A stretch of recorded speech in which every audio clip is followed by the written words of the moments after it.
इससे पहले कि मैं स्टेट्स पर आऊँ, आप खुद लखनऊ से लड़ रहे हैं, जिससे पहले कि मैं स्टेट्स पर आऊँ उससे पहले एक मुद्दा और वो है अभी इधर हाल में मुख्तार अंसारी की मौत का मुद्दा।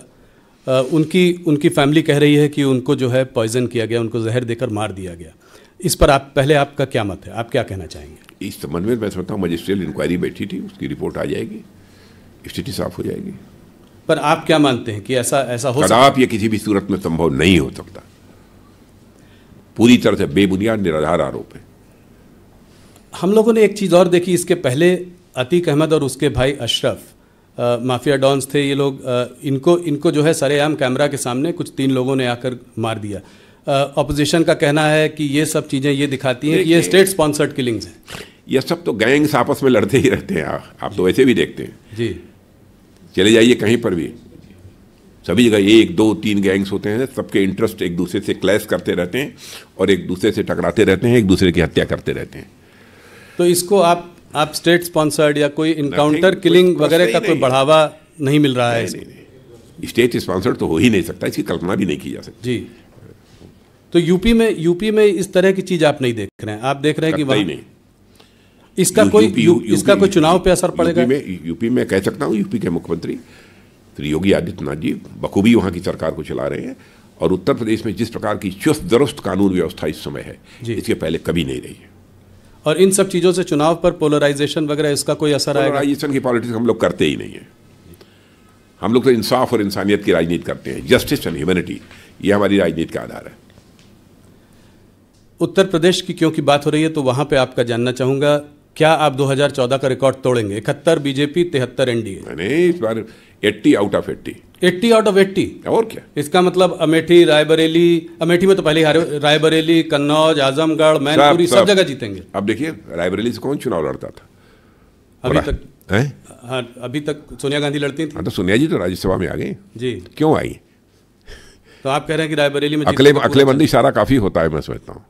रॉबर्ट वाड्रा कह रहे हैं वो अमेठी से चुनाव लड़ेंगे, उन्होंने अपनी इच्छा व्यक्त की। जाए अमेठी लड़े, कोई भी लड़ेगा, भारतीय जनता पार्टी से शिकस्त उसको खानी पड़ेगी। तो रॉबर्ट वाड्रा क्योंकि वहाँ पर हमारी कैंडिडेट स्मृति ईरानी ने बहुत ही अच्छा काम किया है और उनका परफॉर्मेंस अपने संसदीय क्षेत्र में भी अच्छा रहा है और हाउस में भी अच्छा रहा है और एक मंत्री के रूप में भी बहुत ही अच्छा परफॉर्मेंस रहा है। पर आप लोग परिवारवाद की बात करते आए हैं, अब रॉबर्ट वाड्रा का भी आ जाना पॉलिटिक्स में, या कम से कम अपनी इच्छा उन्होंने व्यक्त की, इसको आप कैसे देखते हैं? क्या कहना चाहेंगे आप? नहीं, वो करना चाहते हैं, आना चाहते हो, आए, हम इस पर क्यों विचार करें? ये हमारे विचार का कहाँ तक विषय है? हमको अनावश्यक जो है उनके गिरेबान में झांक कर देखने की कोई जरूरत नहीं है। ये तो उनका फैसला है, कांग्रेस का, हम लोगों को फैसला नहीं करना है।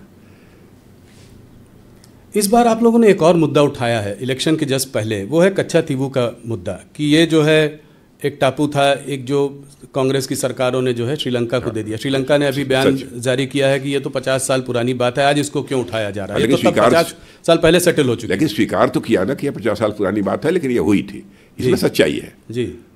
पर इसको चुनाव के पहले उठाने का क्या, पहले उठा सकते थे? अरे भाई, सही बात, सच्ची बात, यदि कभी आ जाए, चुनाव के समय आ जाए तो चुनाव के पहले आ जाए, उस पर क्यों आपत्ति होनी चाहिए?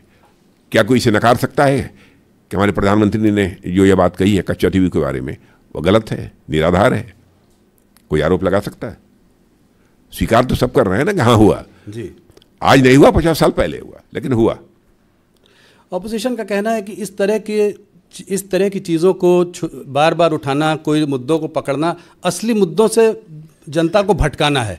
हाँ, जहाँ असली प्रॉब्लम है, जैसे कि चाइना जो कि कह रहा है कि अरुणाचल प्रदेश हमारा अभिन्न अंग है, उसने अपने जो है 30 नाम भी दे दिए हैं अरुणाचल प्रदेश के अंदर। हाँ, तो इसके बारे में क्या कहेंगे? देखिए, विपक्ष को अपने गिरबान में झांकना चाहिए, उन्हें हमारी चिंता नहीं करनी चाहिए, हमको क्या करना है क्या नहीं करना है।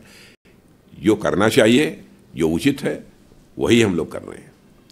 पर चाइना पर खास करके जो चाइना की मिलिट्री ने पहले बोला, अभी भी जो है उनके बयान बराबर आ रहे हैं, इन बयानों को आप कैसे देखते हैं कि अरुणाचल प्रदेश के बारे में जो बयान खास करके आ रहे हैं, उस पर मैं आपसे सीधा सवाल दो टूक शब्दों में, अरुणाचल भारत का था, भारत का है और भारत का रहेगा, और उसके लिए हमें जो भी करना पड़े हम करेंगे। बिल्कुल जी। तो इस पे कोई सॉफ्ट पेडलिंग और ये प्रश्न नहीं खड़ा होता।